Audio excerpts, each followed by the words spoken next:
buhay pa ang inyong papa at mama. Nung umalis ako rito, you were only 14. Ako nga, senyorito. Ako yung puyat at bahay. Ganda mo ngayon, Jenna. Ay, yung madaldal na Ang best friend ni Mabel. bago siya magkasakit. Pinagbawalan ako ng inyong lolo na lumapit sa inyong kapatid.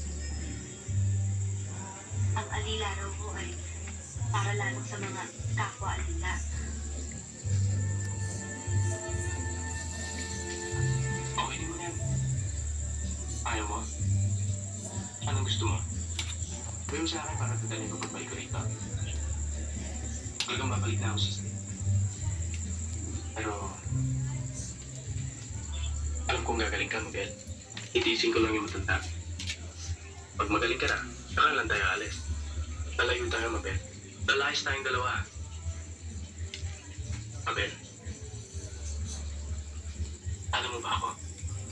Sir, kailangan ako niya magpahinga.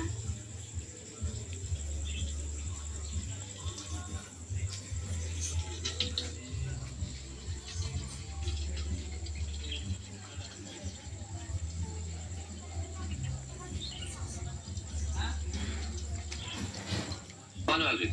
Itutuloy mo yung plano mo dalhin sa States, Mabel? Well, may konting pagbabagong nangyari to. I'm not going back to the States again. I thought you weren't satisfied with what's going on here. Alvin, ginagawa namin lahat ng makakaya namin. Tama ka, Doc. Kung magsasalita lamang ang aking kapatid. Sharon naman! Bali-bali! Sinabi yung boyfriend sulit niya sa'yo. Bilabi-labing Sharon! Kung makikilala lamang natin siya, Alvin. San gabi? Ha? Kung makikilala namin. Ulit-ulit kanta. Napakatigas ang ulo mo, Asures. Ha? Bibiliin ko ang kumpanya. Ayun sa salatan kanto. Yung pabori lang te. Yan ang sabihin mo sa kanila. Pabori. Yan sa pudar ko, Paul. Ha? Kumusta ka na ngayon, eh? Pakurong.